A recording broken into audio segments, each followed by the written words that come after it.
Hey guys, Duckling Pow here, back with another Destiny video for you guys, and once again we're talking about OP things, because I was going to mention this in the last video that we did about subclasses and stuff. We were going to talk about weapons, but if any of you guys have seen how long that video is, 39 minutes, and I kind of wanted some crazy person to click on it, but if it was as long as this is gonna be on top of how long the other video was, then you know I probably have about me clicking on it, and that's about it. So anyway, I'm joined again by Troy. Say hello, Troy. I am Troy. I say hello. You're a fucking pleb. Alright, anyway, a little fun fact. We're actually recording this almost straight after recording the last one. So, you know, you guys can just see that, yeah.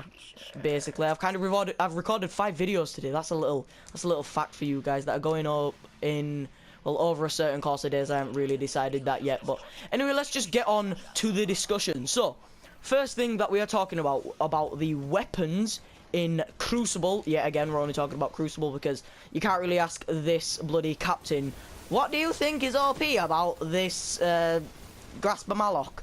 You know, that wouldn't really work, but you can understand what I'm on about. So, basically, we're going to talk about all the OP weapons, and basically we're going to start off with the aim assist of snipers, and not every single sniper, because some have way more aim assist than others, which is what I find stupid about it in the first place. But the 3 we're going to be talking about are the 1000-yard stare, the Zen Meteor, and the longbow synthesis. Now Troy actually knows more about the actual stats, so Troy, do you know like the actual aim assist stats for them? Not the exact stats, but I know which one has the most and which one has the yeah, least. you were saying that the Zen Meteor has the most aim assist, right? Yes. Alright, so the aim assist is ridiculous. So basically, I use the Defiance of Yasmin for sniping in Crucible just because I like the scope. So you know, and also I'm quite a noob to sniping, so I'm not one of those people who's like, it's like if you get someone who, like a YouTuber or something, and they have a microphone and they've only just started doing it.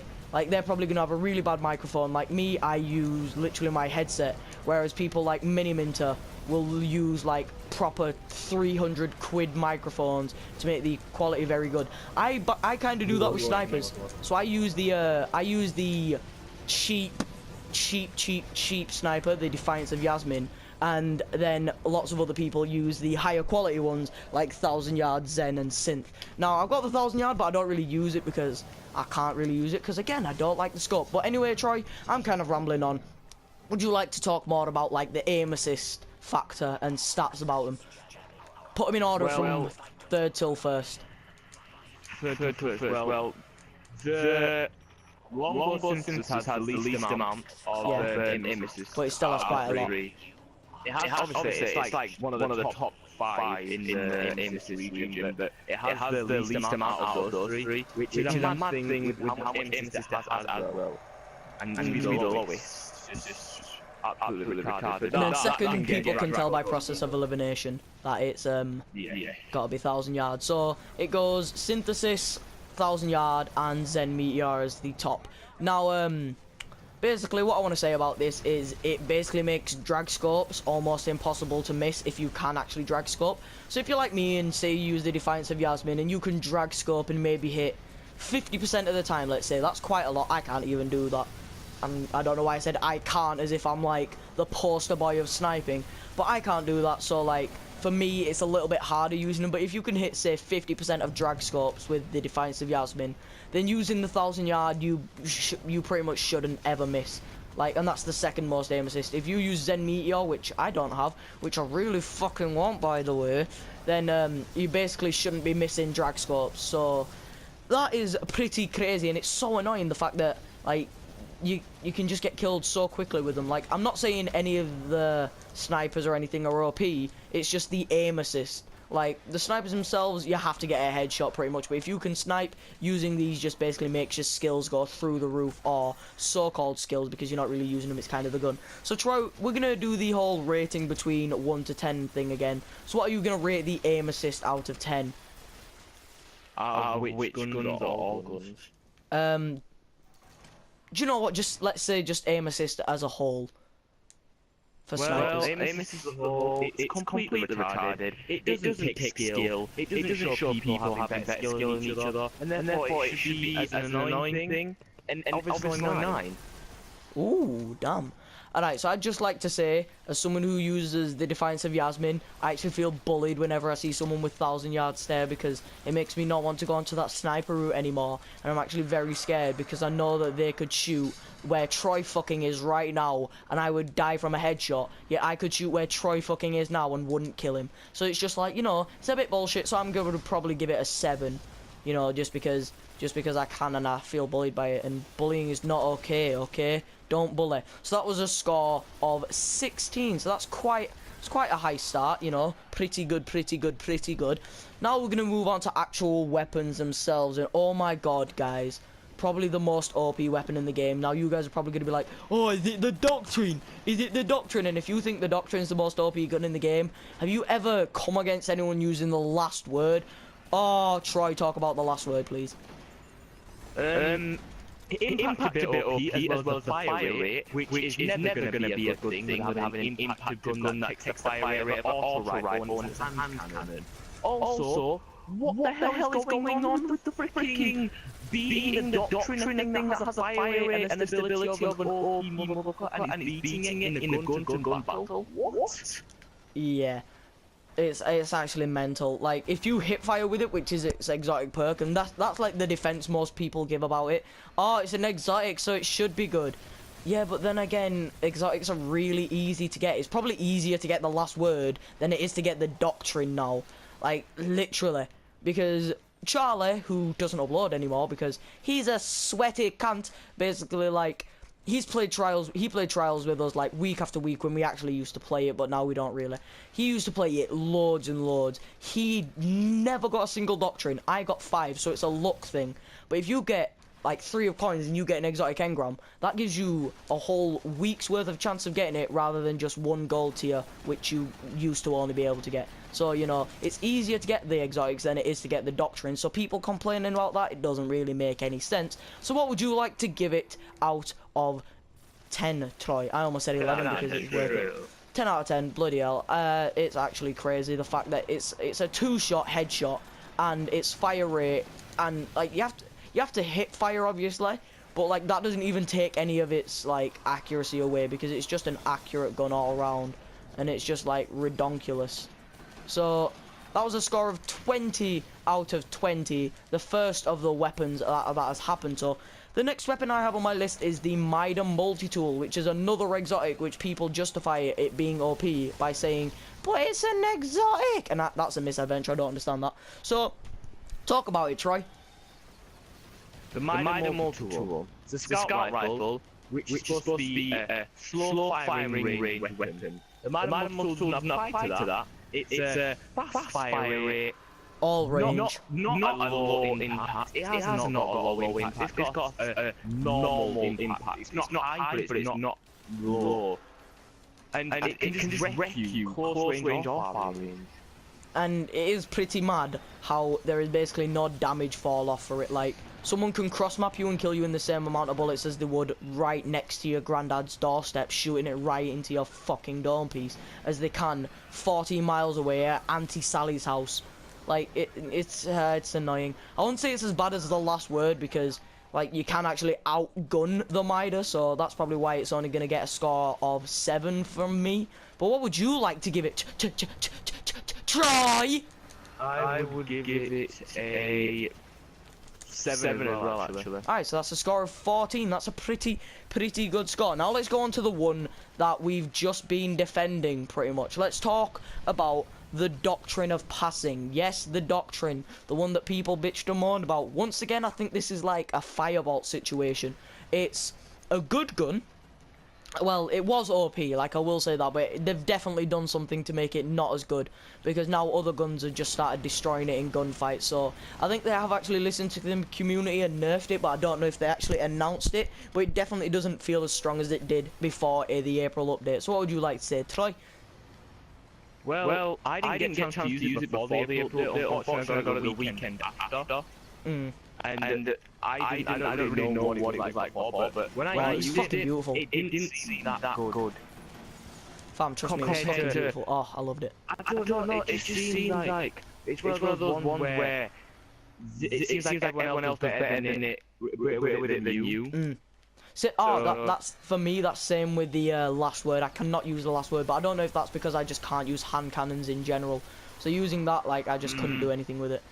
So I understand what you're saying about that, but I think they've definitely nerfed it. So we might as well give 2 scores for this. Let's score it from before the April update, and then we'll score it after the April update. So before the April update, I'm giving it a 10 out of 10, and that's from someone who only used that before the April update. I use that in PvP, I use that in PvE, I use that in PvS, I use that in PvQ, I used it in barbecue, I used it in B&Q, I used it in every single situation that has any letters involved, and it was just, I could understand why people were moaning about it, but after the April update, I'd have to give it a score of 8 or 7 or 8, because it is still good, but it's not half as good as it used to be. Like, it's like you can get outgunned pretty easily now by other guns that are on this list. So Troy, what would you like to give it before and after April update? Say before first.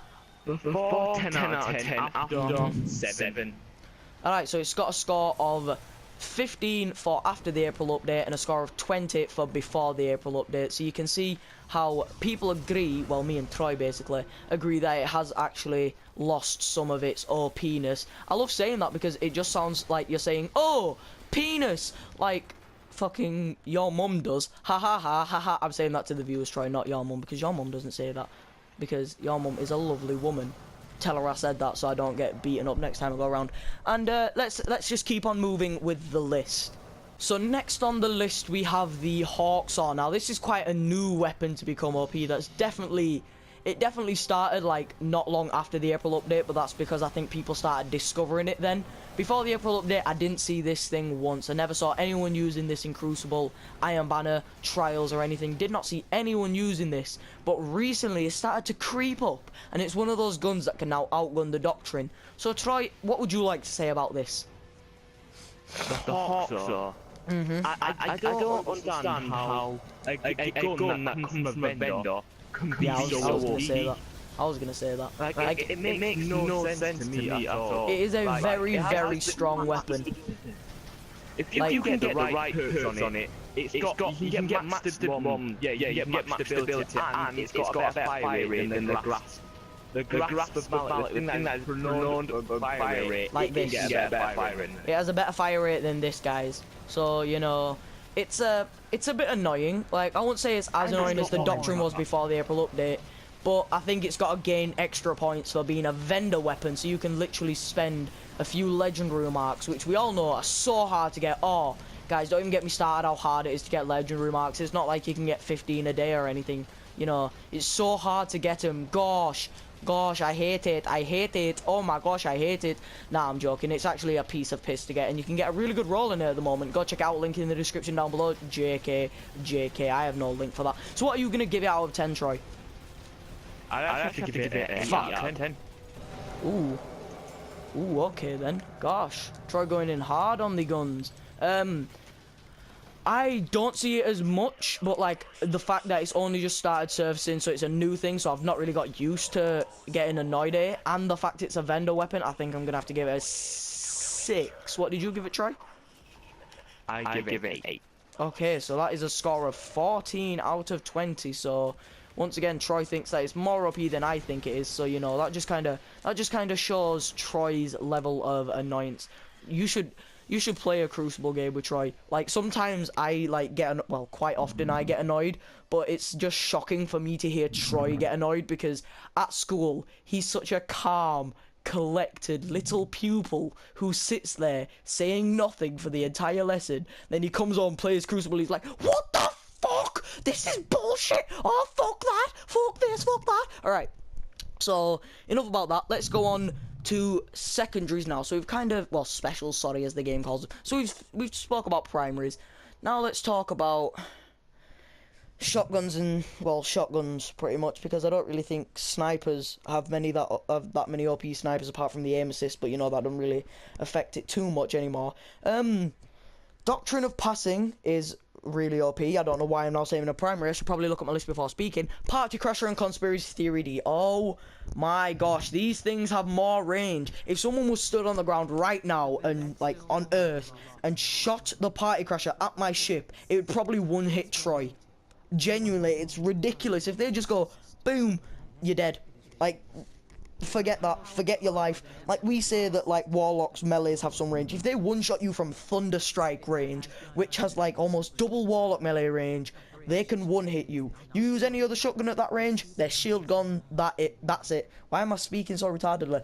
Anyway, Troy, what would you like to say about this weapons?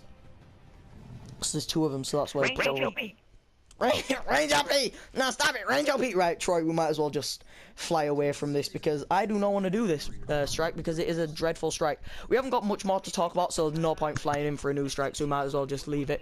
Alright, so next on my list is another primary weapon which I forgot to mention. It is the universal remote.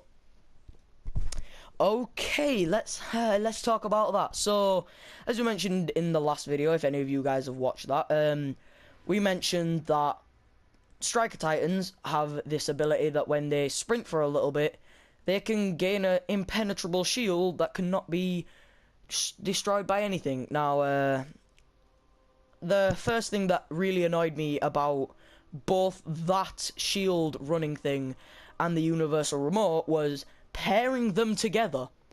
This happened on the first day of Iron Banner. In my first game of Iron Banner, I got killed about 8 times in about 2 minutes by someone who was running around as a Striker Titan with their bloody shield whilst I was shooting them with a shotgun. They stopped running, fired the universal remote at me from a ridiculous range, and I died.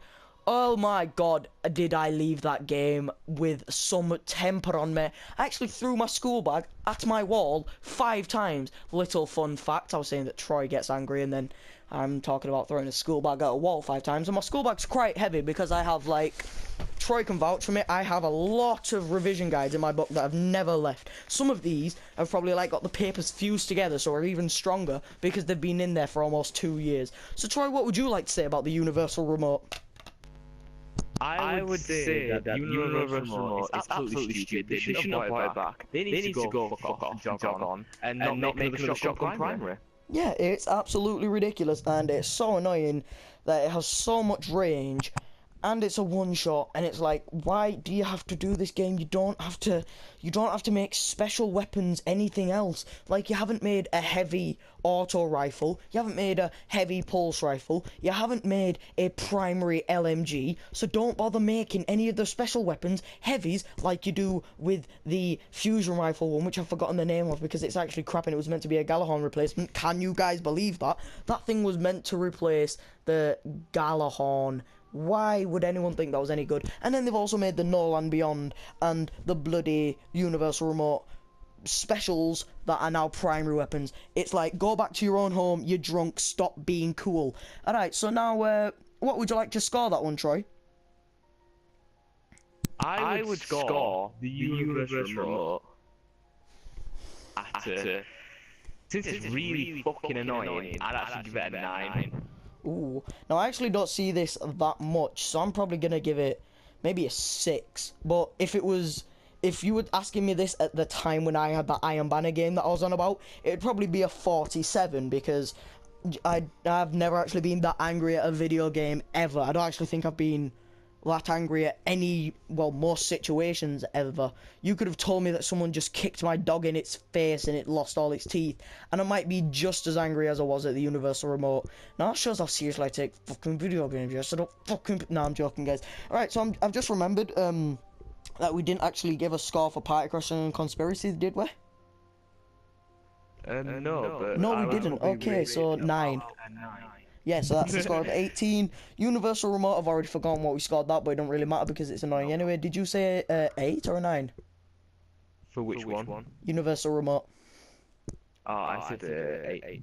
Alright, so I said 6, I believe, but I'm changing it to 6 now anyway. So we're going to say 14 for that. Now, the final one. Yes, guys, this video is finally coming to an end because I know that listening to me and Troy, especially seeing as though Troy's voice echoes for some reason on my videos. But you know what? We're going to talk about the only heavy weapon on this, and that might be quite a surprise, but, you know, heavy weapons are supposed to be quite good because, you know, the ammo only comes around a few times, well, once every game now since the April update, and that weapon is the truth.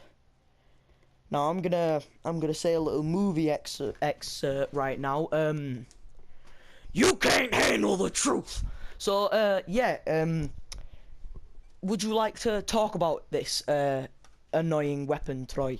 Wait, do I have it on this character? No, I don't. A gun that goes at 1,000 miles per hour, when it shoots, blows up 1,000 yards away from you, and tracks you till the end of the world. What could possibly be OP about this, right? It's heavy, fair enough, you don't get it often, but should it really be that OP? Keep on talking, please, because I'm trying to do something. Because I really don't see why this should. People, yeah, just like Cameron was saying about earlier. People say, "Oh, it's an exotic, you know." There's an explanation, you know, it's exotic. You don't get that often. But the amount of truth that I've actually got, legit is OP. It's got a blast radius of nearly 4. Maybe you probably can't get it 4 with the right freaking perk. It's so retarded. Somebody needs to work on this. Alright, so trapped round corners. I have it right now, and I'm gonna break down the roles. Grenades and horseshoes. Rockets fired from this weapon will detonate early based on proximity to targets. So that basically means if this rocket is 2 meters to your left, right, up, down, in front or behind, it will blow you up and kill you anyway. And with that blast radius, woohoo, you have no chance of surviving that, Sonny Jim. I'm telling you that right now. Now, mine also has increased blast radius, which gives it the full blast radius, but I don't really use it because I'm not really a rocket launch person, I'm more of an LMG person. And then it has prototype True Seeker. Rounds fired from this weapon seek their targets aggressively. Now, when you get tracking on a certain rocket launcher, and it basically just comes like this, it tracks them as you would with a warlock jump, pretty much. Let's just say you've got a warlock jump, which is a slow jump. It will track them at about that speed. If you are using the truth, people with bloody blink can get tracked by this. That's a teleportation. They can get tracked by this so badly, and they still die. And it's not even just that. As Troy was saying, it can kill you from behind corners. Now, people think this is because they're tracking, and oh no, it isn't. It's because of the initial perk that it has, grenades and horseshoes. So basically, if you see someone firing a rocket launcher, your first thing is jump to the side. So you jump behind a wall and you think, yes, I am safe. But what you don't know is that this rocket that was going dead onto you, you moved to the side, it then started turning towards that side. So you were like, oh, okay, I'm behind this wall, that should save me. Oh no, this thing then makes it blows up beside you, don't even have to hit you, and then you die. That's what it is that actually kills most people from behind the walls, because it won't track you, like, it don't do 90 degrees turns or anything. It's the fact that it'd still go past the rock or wall that you've hidden behind if it didn't have the grenades and horseshoes, which makes it fucking OP. So, what would you like to score this out of 10, Troy? Troy, don't do this. I think Troy's died. Interferences. Alright, he's just doing something. It's live anyway. 9. 9. Damn! You're scoring these bare higher than I am. I would probably give it like a 7. Like, it is the most common rocket launcher to get killed by, but I don't think it's like that annoying. So that was a score of, I've forgotten what I said already. Let's just say it was somewhere in the teens, so you know. Hey guys, Chapow here today, and this is my first ever YouTube video that I will be uploading to this YouTube channel. Listen to my voice, fam. No, my voice is dreadful. Literally, if I heard that kid in a PlayStation party now, he would get bitch slapped. Anyway, guys, if you have enjoyed this video, then please press that like button and the subscribe button, and go do the same to the rest of the Chapow. I'll do that intro again. Anyway, guys, if you have enjoyed that video, then please press that like button and that subscribe button, and go do the same to the rest of the Chapow crew. Their names will be in the description down below. Also, go check out ExoGenerzon and Phantom. Their names will also be in that description down below. And Troy, say goodbye again. Bye bye. And I'll see you guys next time. And goodbye.